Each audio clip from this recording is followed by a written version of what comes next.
Daniel se solapan con lo que yo tendría que decir. Voy a intentar no repetirme, porque el concepto de antisemitismo estructural juega un papel muy importante en estas corrientes de pensamiento que ha estado presentando Daniel, ¿no?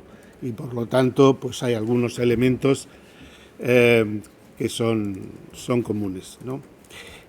Voy a empezar haciendo referencia, porque acaba de aparecer, yo lo recibí hace un par de semanas, una recopilación que, digamos, tiene la ventaja, no sé, porque normalmente el idioma con que mejor se circula es el inglés, pero en todo caso mejor que el alemán, porque el alemán tiene más dificultad de acceso. Es una recopilación de textos de este espectro. Aquí están textos de Postón, de Robert Kurz, de Deleuze Clausen, de Ernst Lohoff, etcétera, Salzborn, Stöckner, que están asociados a este, y ha aparecido en francés. Es una recopilación de textos traducidos al francés, que luego, pues si alguien quiere consultarlo, ¿no? Son más casi 550 páginas, o sea que es un volumen considerable. De algunos autores se han traducido más de un texto, pero tiene la ventaja de que, bueno, pues tienes aquí una recopilación, entonces, pues ahora si alguien quiere echarle un vistazo puede hacerlo, ¿no? Y después de esta referencia, quiero hacer una serie de consideraciones, digamos, introductorias. Por un lado, que cuando hablamos de antisemitismo estructural, no estamos usando la palabra estructural como lo que se dice un antisemitismo concreto, como se puede decir antisemitismo secundario, antisemitismo relacionado con el Estado de Israel o antisemitismo de izquierdas, sino que en realidad el concepto de antisemitismo estructural plantea una forma de abordar, de aproximarse al fenómeno en su conjunto, al fenómeno del antisemitismo, resaltando, digamos, elementos de carácter formal, por eso estructural, ¿no? Más bien abstracto, ¿no? Entonces, como condición, primero, habría que tener en cuenta que un presupuesto de este concepto es la diferencia, digamos, no solo de grado, sino esencial, entre antisemitismo y racismo. Antisemitismo no sería una forma más de racismo. Racismo es un código cultural que permite estratificar los grupos sociales de cara a, digamos, establecer una forma de acceso a posiciones sociales, a recursos, a subordinar, ¿no?, determinados grupos, pero el antisemitismo tiene un carácter distinto, no es una forma, claro, puede unirse digamos, a formas discursivas racistas, ¿eh?, pero hay una diferencia sustantiva, luego veremos en qué sentido esto.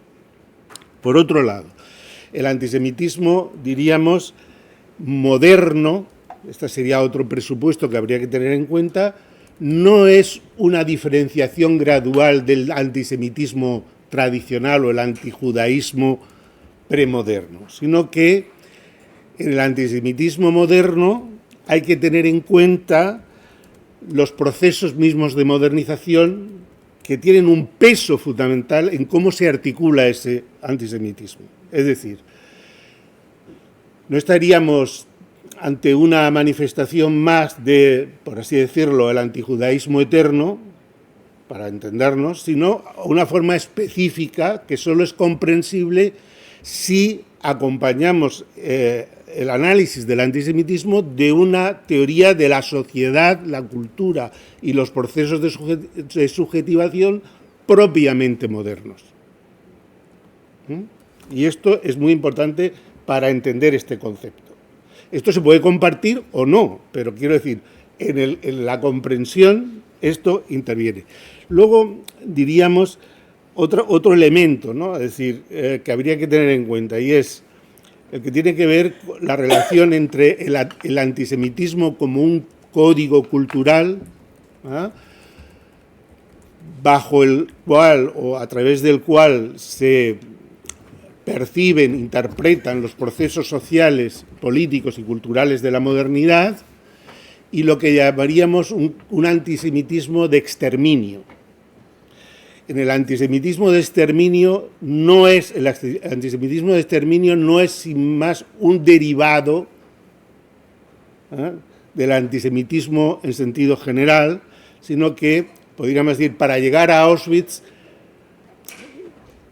no se deriva lógicamente del antisemitismo. El antisemitismo es una condición necesaria de posibilidad del Holocausto, de Auschwitz, pero para enfrentarse a Auschwitz, quizá no para poder explicarlo, porque se resiste a una explicación última, ¿no?, racional, pero para aproximarse a Auschwitz hay que incorporar otros elementos que no son solo el antisemitismo, porque el antisemitismo es más amplio, más universal, está en más, por el mero hecho de que estaba arraigado en muchos más países, Estados Unidos, o Francia, o en Italia, o en otros sitios. Entonces, para aproximarse a Auschwitz no es suficiente solo el antisemitismo, ¿no?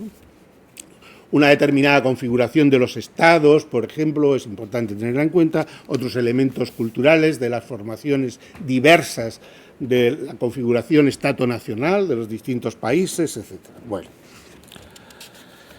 entonces, es verdad que la tradición de la teoría crítica, en la que se sitúa también este concepto, digamos que no solamente necesitamos una teoría social para aproximarnos al antisemitismo, sino que, en términos de Horkheimer, el antisemitismo es una clave para desentrañar las sociedades modernas. Es una clave fundamental para entender y desentrañar a las sociedades contemporáneas modernas capitalistas. Entonces, las determinaciones históricas y sociales no son meramente contextuales, sino que contribuyen a desentrañar el fenómeno en sí mismo, ¿no? Con todo, el concepto de antisemitismo estructural se utiliza, voy a decir dos formas en las que se suele utilizar. Una, fundamentalmente, para entenderlo en la línea de Postón como para mostrar que existe una conexión entre antisemitismo y una determinada forma de anticapitalismo.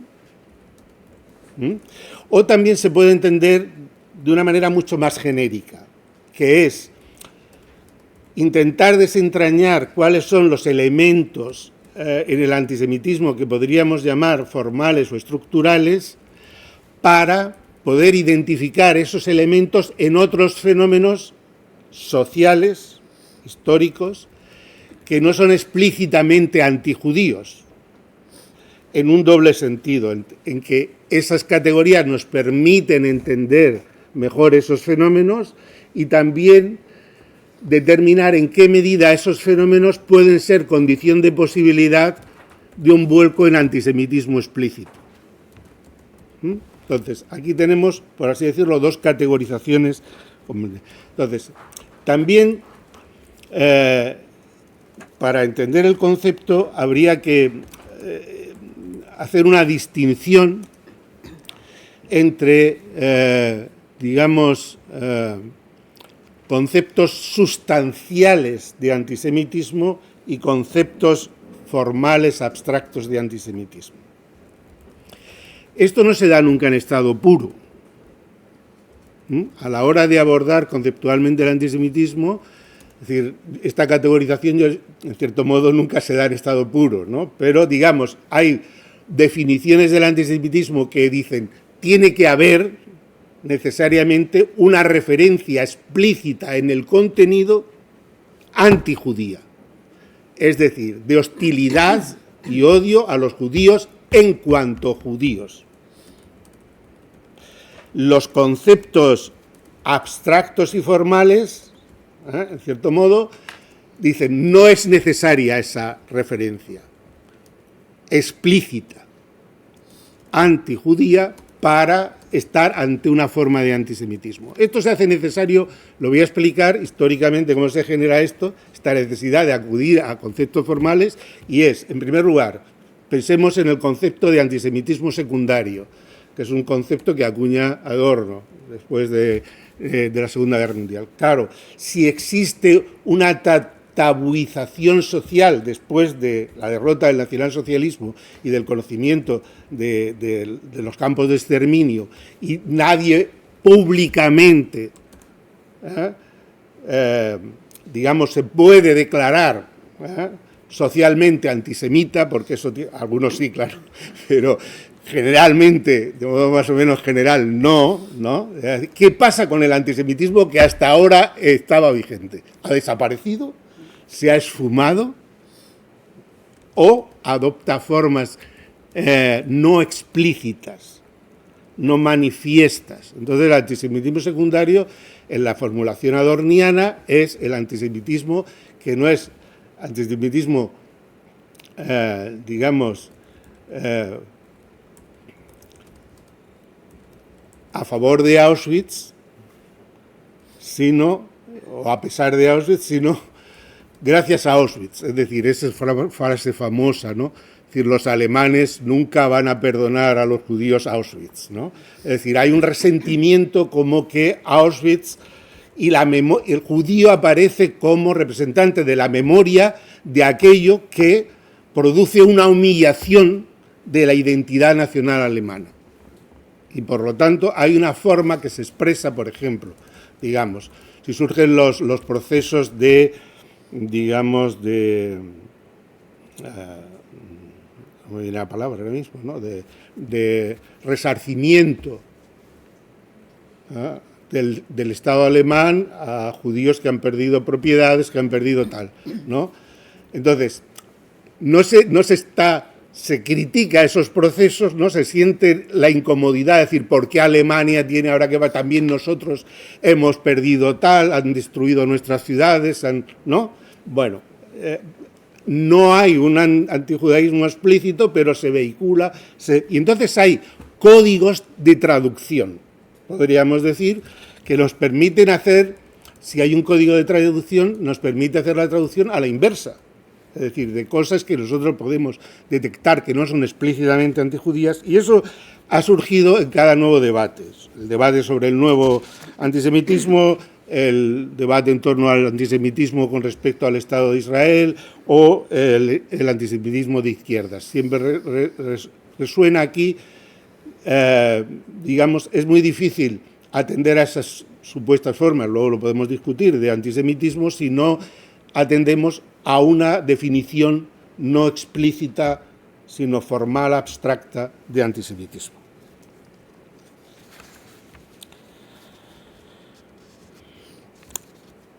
Hay otra cuestión, y con esto ya termino con las cuestiones previas, espero no haber agotado mi tiempo con las cuestiones previas, que es el que tiene que ver, digamos, con los elementos proyectivos del antisemitismo.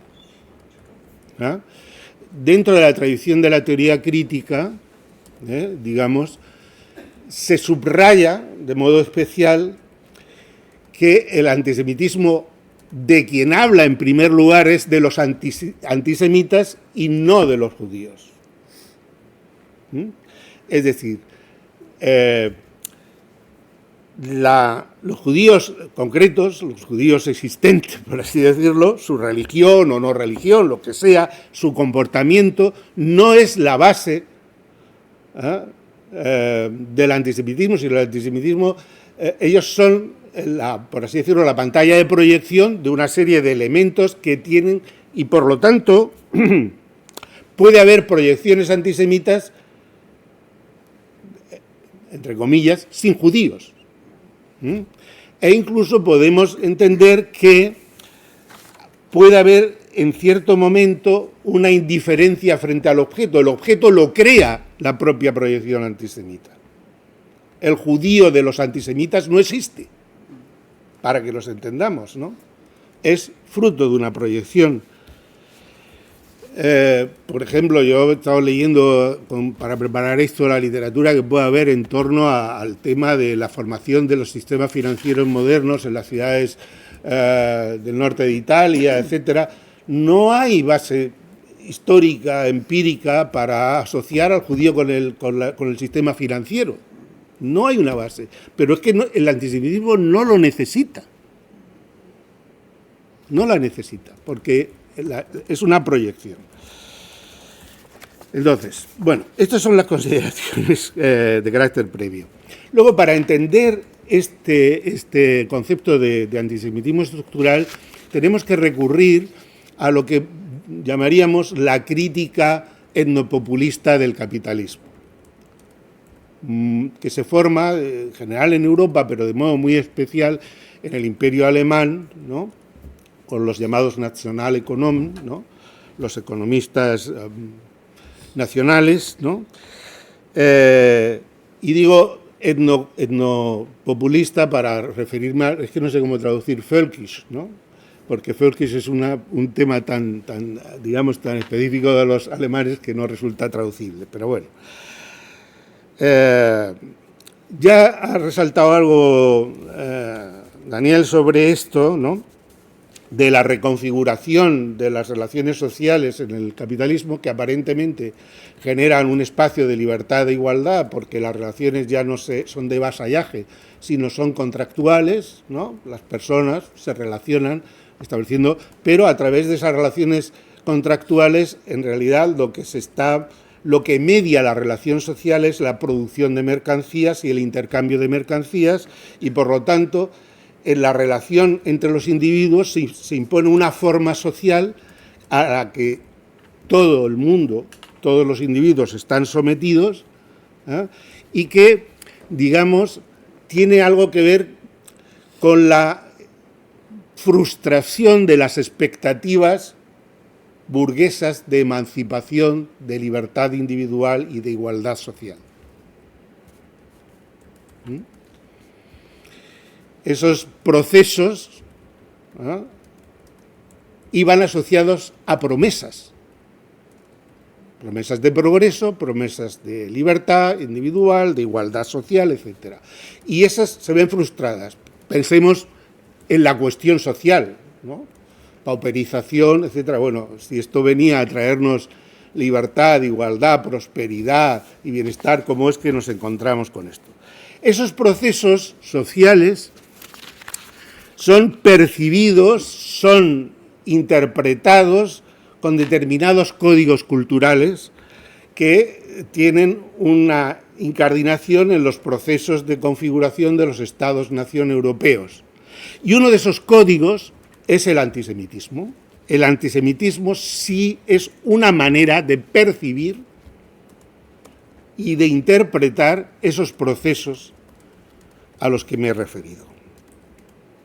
El término código cultural es de una historiadora, Shulamit Volkov, ¿no?, que es el que la utiliza, ¿no?, y ella dice que el código antisemita es un código que es una manera de percibir, de interpretar y por lo tanto de experimentar esos procesos, que no son fácilmente desentrañables y penetrables racional e intelectualmente, y por lo tanto que tienes que manejarlos con otros elementos emocionales, no sé, de representación simbólica, ¿no? Entonces el código cultural te permite dar. Y entonces, para que lo entendamos, voy a recurrir a la famosa frase de Otto Glagau, ¿no?, que es la cuestión social. La cuestión social es la cuestión por antonomasia que se deriva como problemática de toda esta transformación que ha supuesto la modernización capitalista. La cuestión social es la cuestión judía. Esa es la frase. Además, una frase que hace fortuna. La cuestión social es la cuestión judía. Y esta frase en sí misma encierra ese tipo de codificación. ¿Qué esconde esa frase? Pues que la mala situación tiene unos culpables. que son los judíos. Y de esta manera es como se percibe, se experimenta, se interpretan esos procesos de la modernización capitalista.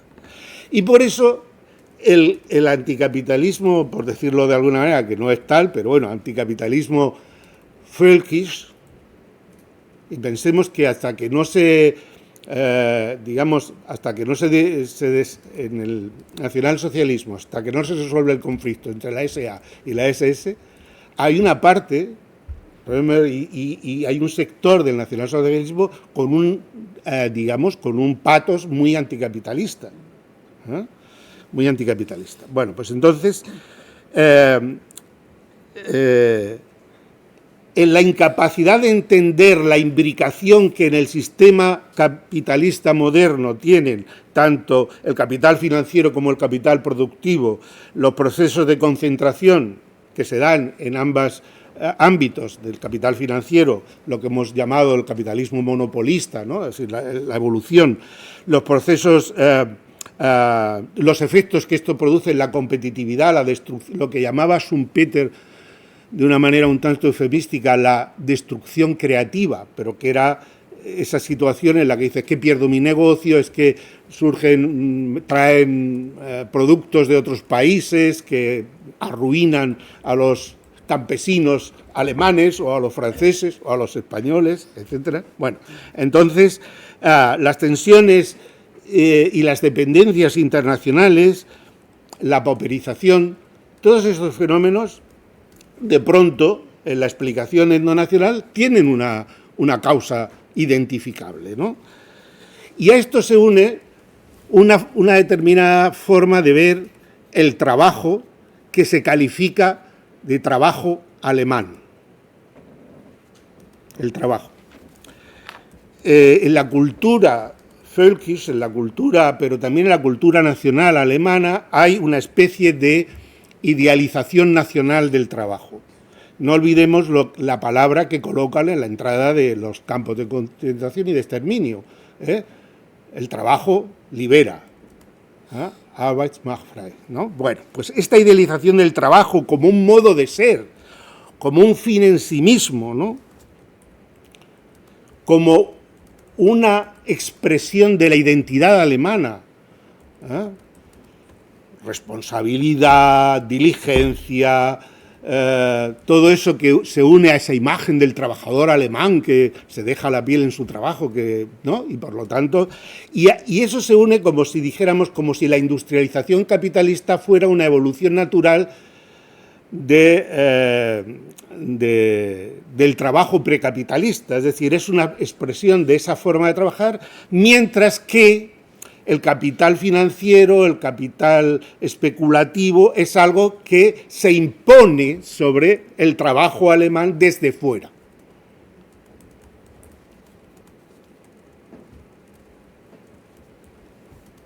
Entonces hay como una escisión entre producción e inversión, el crecimiento industrial y la especulación financiera, que permite identificar en una dimensión, a través de esa escisión de la configuración capitalista de las relaciones sociales, algo que actúa contra el honrado trabajo alemán, que no merece el salario, que no recibe el salario que merece. ¿Por qué? Porque le están chupando la sangre. Conocéis todos perfectamente las viñetas, ¿no? Es decir, el trabajo idealizado como alemán, encarnación de todas las virtudes típicas de ese pueblo, pues es, digamos, explotado por el no trabajo, que es el no trabajo judío, que está caracterizado entonces por el parasitismo, el egoísmo, la codicia, asociado al dinero y al comercio, ¿no? Y que culmina en esa expresión típica del nacionalsocialismo, ¿no? De que el pueblo alemán está siendo desangrado por la esclavitud de los intereses, Zinssklaverei. Entonces, esta contraposición entre trabajo alemán y usura judía, ¿no?, es una característica específica de la crítica etnopopulista del capitalismo. Ante la dificultad de comprender realmente cómo funciona el sistema y ante, algo muy importante, la debilidad de los individuos para enfrentarse realmente a los procesos sistémicos que generan ese malestar, pues tienes por así decirlo, la facilidad de que una visión de este tipo te identifica el origen de tus males, ¿no?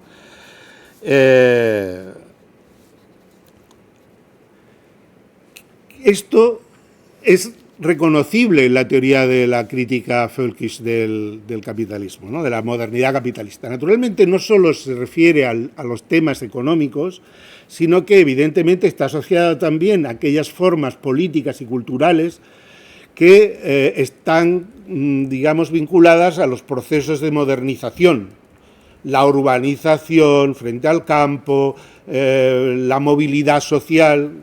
Hemos estado hablando de la falta de raíces, por lo tanto, basta leer a Heidegger para saber lo que esto quiere decir, ¿no? De falta de raíces, etcétera. Las formas sociales, el periodismo, los intelectuales, el espíritu. Es decir, hay una cantidad de elementos que van asociados a la modernización capitalista que van a convertirse, van a unirse en un entramado, y, en cierto modo, eso es lo que caracteriza al antisemitismo como una forma de antimodernismo moderno, ¿no?, de antimodernidad moderna, o de lucha o de hostilidad moderna contra la modernidad, bueno, asociada en parte a la modernidad, y eso también es lo que permite no solo vincular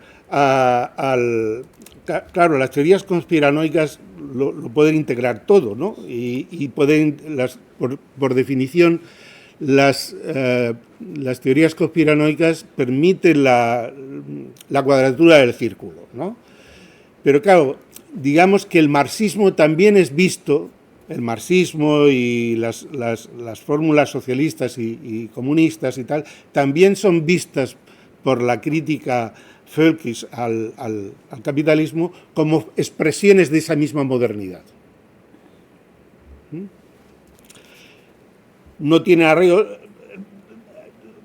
el economicismo de los marxistas, ¿no? Es decir, no tienen, digamos, identidad cultural, ¿no? Son universalistas, bueno, todo eso.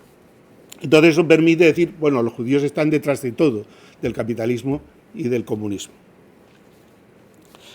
Entonces, ¿qué es lo que hace Postón? En parte, ya no me voy a repetir, pero Postón dice, esta ideología que yo acabo de presentar nace del fetichismo de la mercancía. Tiene características históricas concretas pero es un reflejo, es la falsa concepción de la realidad socialmente necesaria, porque se deriva del fetichismo de la mercancía, del carácter dual de la mercancía como bien de uso, valor de uso y valor de cambio, con las escisiones típicas que provienen de la constitución capitalista de lo social y, por lo tanto, son la expresión ideológica de ese fetichismo. Y, por lo tanto, no es simplemente un fenómeno, esa crítica völkisch del capitalismo, que luego, por ejemplo, Clausewitz lo define como religión de la vida cotidiana, ¿no?, una especie de conjunto de códigos interpretativos, de actitudes y forma de enfrentarse a la realidad que te permite moverte en esa realidad que no comprendes, que no entiendes, pero que te afecta, que sientes un malestar frente a ella, ¿no? Bueno, entonces, esto lo que dice Postón es que se deriva, y hay una serie de elementos que son, es decir, la necesidad de, podríamos decir, de personificar lo abstracto. Es decir, frente a los individuos tenemos una dificultad importante para enfrentarnos a formas de dominación que no son identificables, ¿no? Es decir, si tú coges y dices, bueno, yo voy a, ¿cómo voy a afrontar me voy a enfrentar a este sistema? Pues voy a, en un planteamiento, por decir, anarquista tradicional, voy a acabar con la vida de la botín, ¿no? Me voy allí, la mato y acabo con la botín y aquí muerto el perro se acabó la rabia, ¿no? Esa necesidad de personalizar para identificar el origen de eso. Entonces, una vez que se escinde esos elementos que hemos llamado abstractos, viene el momento de la cosificación, de la personificación. Y la personificación es un paso necesario para dar el salto a la acción. Porque una vez que yo he personalizado, es decir, yo, ¿cómo combato una estructura? ¿Cómo cambio una estructura? Pero eliminar a individuos ya es una acción factible, ¿no? Entonces, la personalización es un elemento imprescindible. Claro, lo que viene, eso es llevado al extremo, porque Postón razona de una manera muy deductiva, ¿qué conlleva? Pues él viene a identificar Auschwitz como fábricas de destrucción del valor abstracto. Es decir, leo la cita y así. Una fábrica capitalista es un lugar donde se produce valor. Los campos de exterminio, por el contrario, no eran una versión espantosa de una fábrica de ese tipo, sino que deben considerarse más bien como su grotesca negación anticapitalista aria. Auschwitz era una fábrica para la destrucción del valor, es decir, para la destrucción de la personificación de lo abstracto. Bien. Esto, claro, tiene sus virtualidades y tiene sus peligros. Yo no me voy a repetir porque Dani ya lo ha dicho, ¿no? Es decir, al final hay como una especie de deducción lógica. En esto, aunque los elementos, digamos, el vínculo con la teoría crítica es importante, pero claro, en la teoría crítica clásica, para que nos entendamos, Horkheimer, Adorno, ¿no? Para ellos lo importante era establecer una mediación entre los procesos sistémicos, económicos, transformaciones sistémicas en la modernidad capitalista, los procesos de subjetivación, es decir, cómo la economía psíquico-libidinal de los individuos registraba y se enfrentaba a los efectos sobre ellos de esos procesos de modernización capitalista, y también las transformaciones del ámbito cultural con la industria cultural, etcétera, etcétera. Esos tres ámbitos están mediados entre sí, pero no son reducibles entre sí. Es decir, los procesos subjetivos de subjetivación no son un mero reflejo, una especie de reduplicación en el individuo de lo que son los procesos sistémicos, económicos, y culturalmente pasa lo mismo. Por lo tanto, la mediación y su efecto, en este caso, en sociedades autoritarias y en el antisemitismo, no puede eludir el análisis concreto, histórico, específico, en el que esto se materializa, porque si no caemos en una especie de esquema deductivo, lógico-deductivo, donde, digamos, el fetichismo de la mercancía lo explica todo, y porque lo explica todo tampoco explica nada. Bien.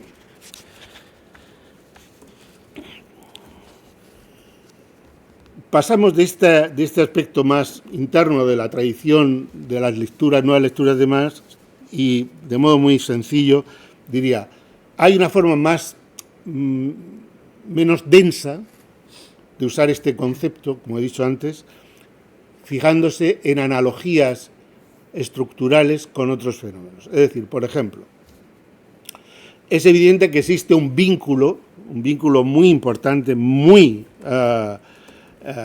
intrínseco entre los mitos conspiranoicos y el antisemitismo.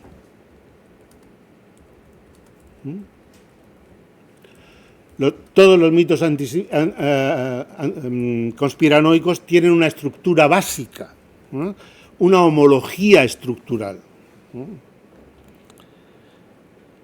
Pues una de las personas que ha trabajado esto, Annette Kahane, dice que el antisemitismo actuaría como el sistema operativo de todos los mitos conspiranoicos modernos.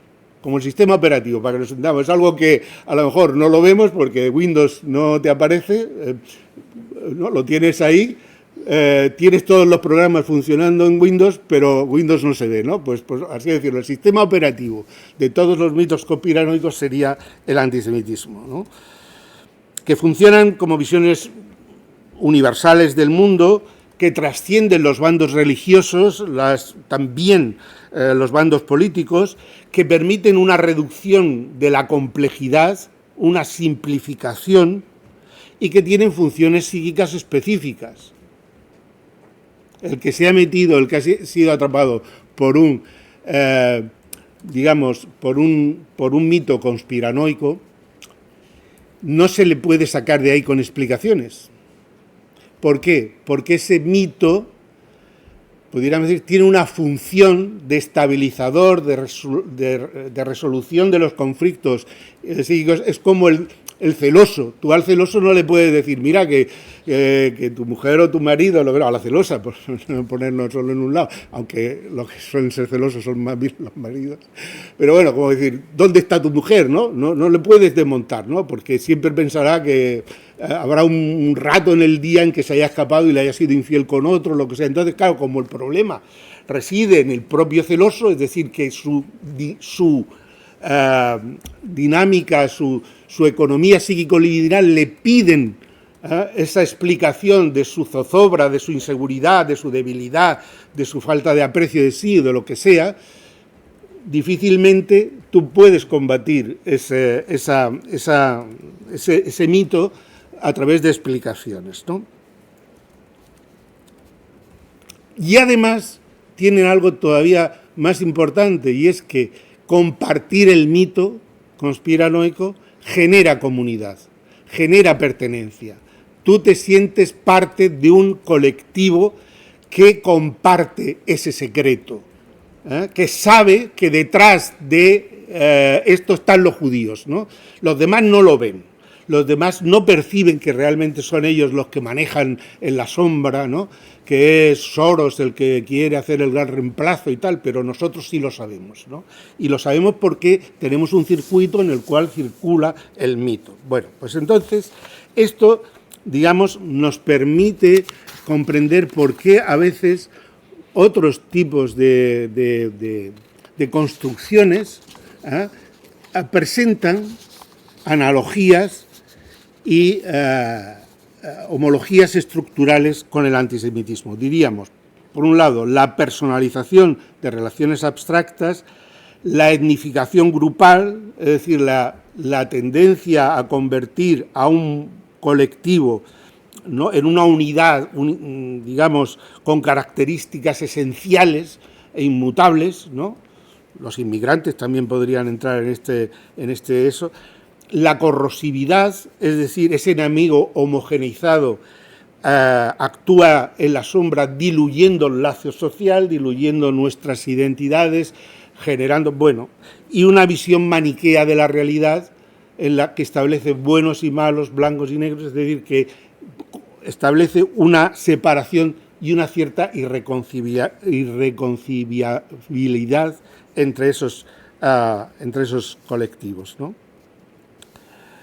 Esto ha llevado y con esto termino, creo que estoy 3/4 de hora hablando, ya es demasiado, ha llevado a que este concepto de antisemitismo estructural tenga una aplicación muy potente en lo que ha sido el debate en torno al antisemitismo de izquierdas, ¿no? Porque hay tanto en la formulación del socialismo temprano, de un cierto anarquismo, pensemos en Proudhon, pero también en las teorías del imperialismo, del marxismo-leninismo, ¿no?, de Lenin, etcétera, hay tanto en esos, digamos, construcciones teóricas como en movimientos antiglobalización, izquierda antiimperialista, etcétera, se pueden detectar ciertos códigos simplificadores que recuerdan, por lo menos te dan un tufillo, ¿no?, a lo que hemos identificado como códigos específicos de el antisemitismo, ¿no? Metáforas animales, los tiburones, tal, ¿no?, de Wall Street, o élites distantes, la globalización, la globalidad, lo universal, desarraigados, sin intereses propios en nuestra tierra, ¿no? No forman parte de nuestra colectividad nacional, actúan desde fuera, etcétera. Códigos que, bueno, hablar de poderosos lobbies, de élites financieras, del establishment de la costa este, o de, yo qué sé, de los malvados banqueros, ¿no? Todo eso que circula, ¿no?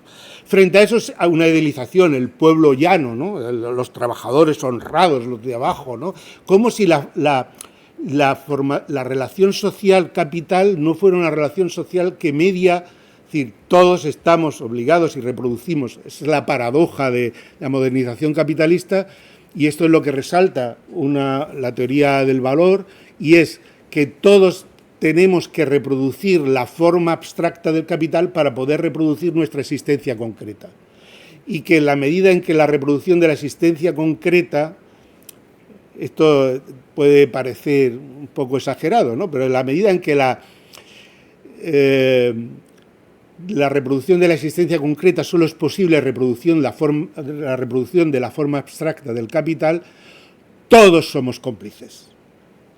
Todos participamos en la reproducción de esa forma abstracta, y no hay manos limpias, no hay gente inocente, no hay un pueblo llano que es, digamos, honrado, trabajador y, por lo tanto, inocente, ¿no? Bueno, como veis, bueno, esto permite, ¿no?, hacer una cierta crítica, pero al mismo tiempo, pues, también tiene sus peligros. También tiene sus peligros que tenemos que reconocerlos. ¿Por qué? Porque las relaciones sociales en el capitalismo, evidentemente, son relaciones sociales sistémicas, abstractas, pero también tienen portadores y necesitan de portadores para su propia reproducción. Entonces, digamos, cuando se critica a Estados Unidos, así de modo genérico, bueno, podemos decir, ahí está operando el antiamericanismo, fácilmente asociable al antisemitismo. Pero eso quiere decir que toda forma de crítica del gobierno de Estados Unidos es antiamericanismo. No.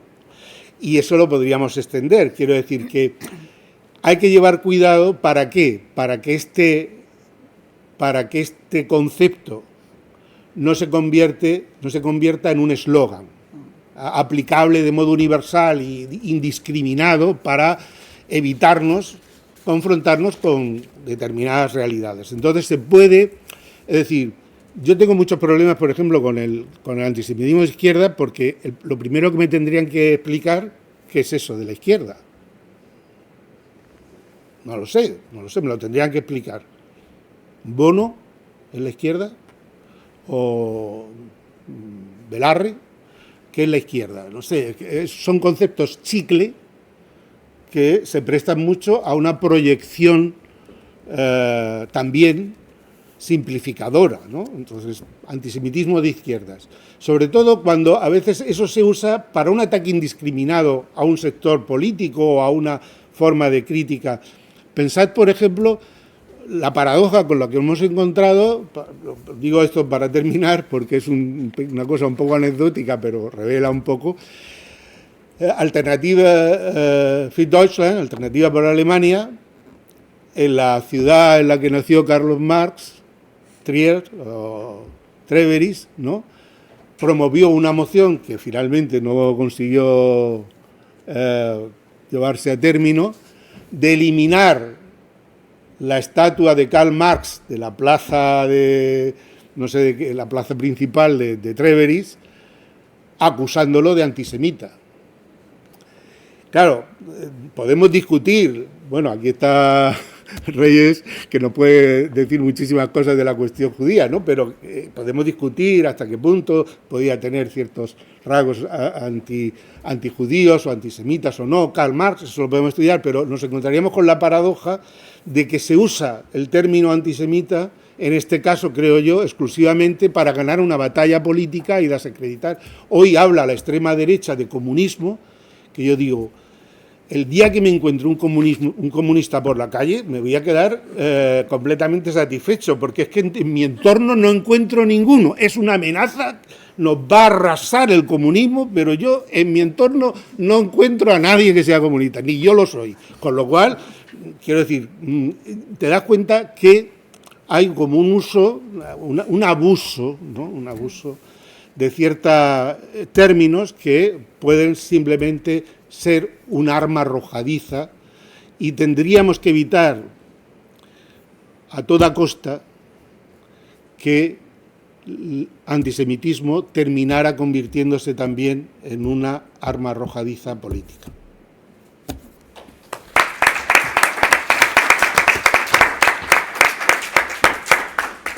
Muchas gracias. Abrimos el turno. Sí, por favor. Está aquí. Sí, bueno, muchas gracias a los dos. La verdad que son muchas cosas las que aparecen aquí como para ponerse por cada una, pero bueno, supongo que si